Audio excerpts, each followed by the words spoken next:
দেশৰ প্ৰধানমন্ত্ৰী আজি অসমলৈ আহিব আৰু এই দিনটোতে আমি অসমলৈ আদৰণি জনাই দেশৰ প্ৰধানমন্ত্ৰী নৰেন্দ্ৰ মোদী ডাঙৰীয়াক আমি কেইবাটাও প্ৰশ্ন উত্থাপন কৰিব খুজিছোঁ। ভাৰতবৰ্ষৰ প্ৰধানমন্ত্ৰী নৰেন্দ্ৰ মোদী ডাঙৰীয়াই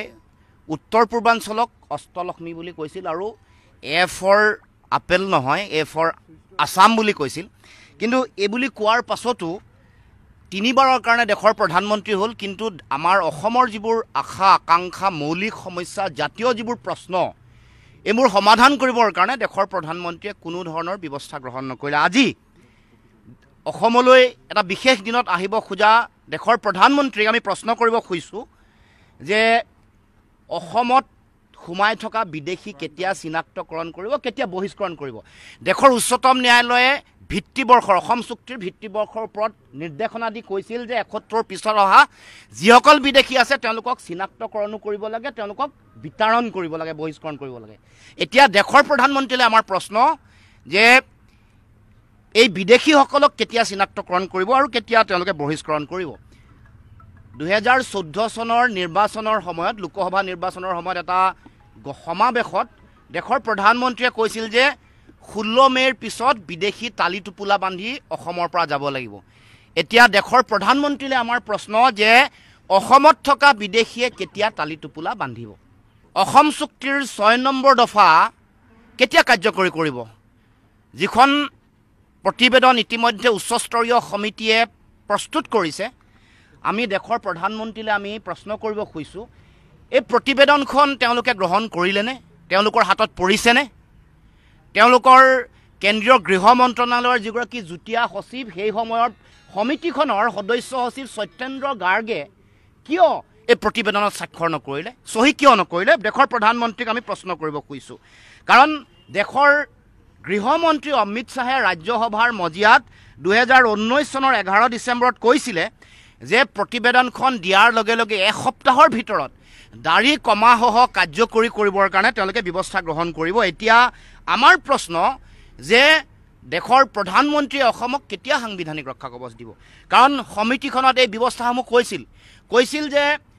স্থানীয় নিকায়, বিধানসভা, লোকসভাত ৮০% আসন সংৰক্ষণ, যিবোৰ সংৰক্ষিত এলেকা আছে, তাৰমানে ষষ্ঠ অনুসূচীৰ যিবোৰ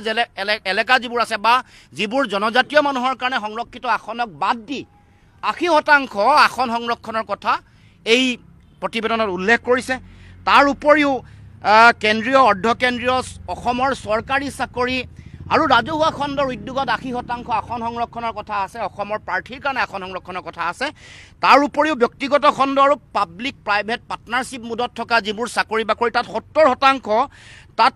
আমাৰ স্থানীয় যুৱক যুৱতীৰ তাত চাকৰিৰ কথা উল্লেখ আছে। এইবোৰ কেতিয়া অসমৰ ৰাইজক দিব, প্ৰধানমন্ত্ৰীক প্ৰশ্ন কৰিব খুজিছোঁ। ইনাৰ লাইন পাৰ্মিটৰ ব্যৱস্থা কেতিয়া কৰিব,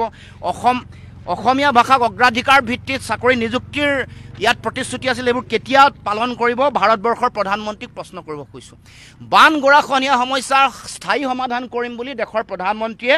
২০১৪ চনৰ ৮ ফেব্ৰুৱাৰীত আমাৰ খানাপাৰাত হোৱা মহাজাগৰণ ৰেলীত প্ৰধানমন্ত্ৰীয়ে প্ৰতিশ্ৰুতি দিছিল, কৈছিল যে বানপানী গৰাখহনীয়াৰ স্থায়ী সমাধান কৰিব, ৰাষ্ট্ৰীয় সমস্যা হিচাপে সমাধান কৰিবৰ কাৰণে বিশেষ ব্যৱস্থা গ্ৰহণ কৰিব। কিন্তু এতিয়া দেশৰ প্ৰধানমন্ত্ৰীলৈ প্ৰশ্ন, বানপানী আৰু গৰাখহনীয়াই অসমৰ অৰ্থনীতিৰ পৰিকাঠামো ভাঙি থান বান কৰি দিয়া এই সমস্যাটোৰ স্থায়ী সমাধান কেতিয়া কৰিব। অসমলৈ কেতিয়া আছে দিন আহিব, অসমৰ সাধাৰণ জনগণে কেতিয়া ভাল দিনৰ সন্ধান পাব, যি সময়ত খোৱা বোৱা সামগ্ৰীৰ দাম বঢ়াইছে, কৰ কাটল লগাইছে, ২৭খন টোলগেট দিব খুজিছে, ৭খন ইতিমধ্যে আছে। টোলগেট থকাৰ পাছতো ৰাষ্ট্ৰীয় ঘাইপথ ভাল নহয়, পেট্ৰল ডিজেল গেছৰ চিলিণ্ডাৰৰ দাম কেতিয়া কমিব, আমাৰ জীৱনদায়িনী ঔষধ আৰু আন ঔষধৰ দাম কেতিয়া কমিব, ঘৰ বন্ধা সামগ্ৰীৰ দাম কেতিয়া কমিব, আৰু তাৰ লগে লগে মাটিৰ খাজানা কেতিয়া কমিব। দেশৰ প্ৰধানমন্ত্ৰীক আমি প্ৰশ্ন কৰিব খুজিছোঁ, তেতিয়াহে আমি পাব কাংক্ষিত আমাৰ আচ্ছা দিন আহিব। নামনি সোৱণশিৰি জলবিদ্যুৎ প্ৰকল্প সম্পৰ্কত বিজেপি দেশৰ প্ৰধানমন্ত্ৰীয়ে কিয় ইউটাৰ্ণ মাৰিলে। ২০১০ চনৰ ১৭ ছেপ্টেম্বৰত গেৰুকামুখত দেশৰ সেই সময়ৰ বিজেপি দলৰ তেওঁলোকৰ সভাপতি ৰাজনাথ সিং, বৰ্তমান প্ৰতিৰক্ষা মন্ত্ৰী ৰাজনাথ সিঙে ৰেলীত তেওঁ এটা বিশাল সমাৱেশত অংশগ্ৰহণ কৰি কৈছিল যে বৃহৎ নদী বান্ধ তেওঁলোকে এই বিশেষকৈ নামনি সোৱণশিৰি প্ৰকল্পত তেওঁলোকে অহাৰ লগে লগে বন্ধ কৰি দিব, ভাঙি দিব। কিন্তু এইটো সম্পৰ্কত কিয় ইউটাৰ্ণ ল'লে আৰু তেওঁলোকে কৈছিল দেশৰ প্ৰধানমন্ত্ৰীয়ে অৰুণাচলৰ পাছিঘাটৰ জনসভাত কৈছিল যে বৃহৎ নদী বান্ধৰ আমি পোষকতা নকৰোঁ সৰু সৰু ক্ষুদ্ৰ ক্ষুদ্ৰ নদী বান্ধ যিবোৰ ৰান অফ দ্য ৰিভাৰ হ'ব সেইবোৰ নদী বান্ধহে আমি গ্ৰহণ কৰিম গতিকে এইবোৰ প্ৰশ্ন আমি উত্থাপন কৰিছোঁ আজিৰ এই বিশেষ দিনটোত আমাৰ চাহ জনগোষ্ঠী অসমীয়া জাতীয় জীৱনৰ অভিন্ন অংগ চাহ জনগোষ্ঠীৰ আজিৰ ঝুমুৰ নৃত্য প্ৰধানমন্ত্ৰীৰ আগত প্ৰদৰ্শন কৰা হ'ব গতিকে এনে দিনটোত আমি চাহ জনগোষ্ঠীৰ যিবোৰ প্ৰতিশ্ৰুতি দিছিল তেওঁলোকৰ সমস্যা সমাধানৰ এইবোৰ প্ৰতিশ্ৰুতি কেতিয়া পালন কৰিব প্ৰশ্ন কৰিব খুজিছোঁ 351 টকা দিম বুলি ভিজন ডকুমেণ্টত তেওঁলোকৰ লিখা আছে আজি বৰাক উপত্যকাত 228 টকা আৰু ব্ৰহ্মপুত্ৰ উপত্যকাত 250 টকা আৰু এতিয়া বাগানসমূহৰ মাটি অধিগ্ৰহণ কৰি 10% মাটি তেওঁলোকে বেলেগ কাম কাজত ব্যৱহাৰ কৰিবলৈ সিদ্ধান্ত গ্ৰহণ কৰিছে আইন প্ৰণয়ন কৰিলে গতিকে বাগানৰ কৃষিভূমি সংকুচিত হ'ল তাৰ লগে লগে তেওঁলোকৰ বিদ্যালয়সমূহত আজিলৈকে শিক্ষক নিযুক্তি দিয়া নাই বাগান অঞ্চলৰ মানুহৰ তেওঁলোকৰ মাটিৰ ম্যাদী পট্টা দিয়া নাই স্বাস্থ্য সেৱা তেওঁলোকে যেনেকৈ প্ৰতিখন বাগানত চিকিৎসক থাকিব লাগে সেই প্ৰতিশ্ৰুতিসমূহ সেই বিষয়সমূহ এই মৌলিক বিষয়সমূহ সমাধান কৰিবৰ কাৰণে দেশৰ প্ৰধানমন্ত্ৰীয়ে কেতিয়া মুখ্যমন্ত্ৰীক ক'ব আৰু সংশ্লিষ্ট কোম্পানীসমূহক কেতিয়া হেঁচা দিব এই প্ৰশ্নৰ আমাৰ উত্তৰ লাগে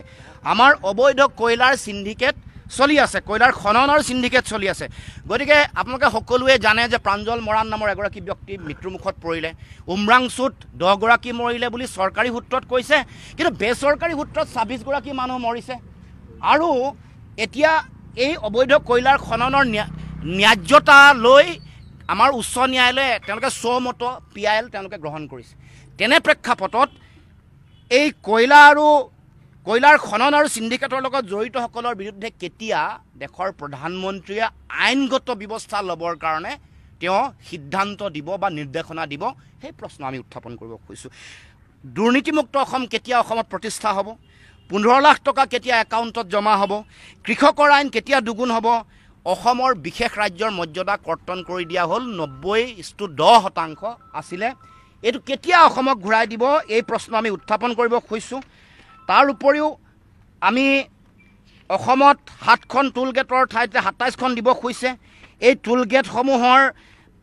টুলগেট দিয়াৰ পাছতো আমাৰ অসমৰ বাট পথৰ অৱস্থা অতি শোচনীয় এইসমূহ কেতিয়া ভাল হ'ব স্মাৰ্ট মিটাৰ অসমত দিছে কেন্দ্ৰীয় চৰকাৰৰ উদ্যোগ মন্ত্ৰণালয়ৰ ফালৰ পৰা নিৰ্দেশনা জাৰি কৰা হৈছিল যে স্মাৰ্ট মিটাৰ কেৱল মাত্ৰ বাণিজ্যিক প্ৰতিষ্ঠানসমূহত পৰ্যায়ক্ৰমে অৰ্থনৈতিক অৱস্থা চাইহে এইবোৰ দিয়া হ'ব কিন্তু অসমৰ সৰ্বসাধাৰণ ৰাইজক জাপি দিয়া 23 লাখ স্মাৰ্ট মিটাৰ কেতিয়া উঠাই দিয়া হ'ব কেন্দ্ৰীয় চৰকাৰৰ নিৰ্দেশনা উলংঘা কৰি অসমৰ মুখ্যমন্ত্ৰীয়ে জাপি দিয়া 23 লাখ স্মাৰ্ট মিটাৰ সাধাৰণ জনতাৰ মাধমাৰটো স্মাৰ্ট ডকাইতটো কেতিয়া অসমৰ পৰা উঠাই দিয়া হ'ব সেই প্ৰশ্ন উত্থাপন কৰিছোঁ ভাৰতবৰ্ষৰ প্ৰধানমন্ত্ৰীয়ে মাতৃভাষাৰ শিক্ষাৰ কথা কৈ আহিছে তেওঁ আনকি অভিযান্ত্ৰিক শিক্ষা চিকিৎসা বিজ্ঞানৰ শিক্ষাও মাতৃভাষাত ল'ব লাগে কাৰণ মাতৃভাষাত লোৱা শিক্ষাৰ যিসকল ছাত্ৰ ছাত্ৰী তেওঁলোকৰ গৱেষণা সৃষ্টিশীলতা উচ্চ মানদণ্ডৰ হয় বুলি দেশৰ প্ৰধানমন্ত্ৰীয়ে বিভিন্ন বক্তব্যত আগবঢ়াইছে আৰু তাৰ কাৰণে প্ৰতিখন ৰাজ্যত এখন ন্যূনতম মাতৃভাষাত চিকিৎসা মহাবিদ্যালয় আৰু অভিযান্ত্ৰিক মহাবিদ্যালয় হ'ব লাগে বুলিও তেওঁ ইতিমধ্যে নীতি এটা তৈয়াৰ কৰিছে কৰাৰ পাছতো অসমত মাতৃভাষাৰ মাধ্যমৰ বিদ্যালয়সমূহ যে ধ্বংসৰ গৰাহলৈ গৈ আছে 8000খন মাতৃভাষাৰ মাধ্যমৰ বিদ্যালয় যে মৃত্যুমুখত পৰিছে সেইবোৰ পুনৰুদ্ধাৰ কৰিবৰ কাৰণে মাতৃভাষাৰ মাধ্যমৰ বিদ্যালয়সমূহৰ ধ্বংসযোগ্য কেতিয়া নিয়ন্ত্ৰণ কৰিব সেই প্ৰশ্নৰ উত্তৰ অসমৰ ৰাইজক লাগে গতিকে দেশৰ প্ৰধানমন্ত্ৰী অসমলৈ আহিছে আদৰণি জনায়ো পৰম দুখ ক্ষোভ আৰু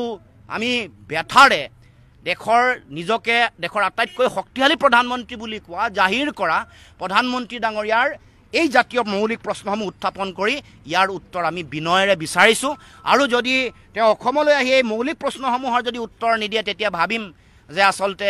এ ফৰ আছাম বুলি কোৱা কথাটোৰ কোনো যুক্তিযুক্ততা নাই এইটো এটা নিৰ্বাচনী কেৱল মাত্ৰ শ্লোগানহে আছিল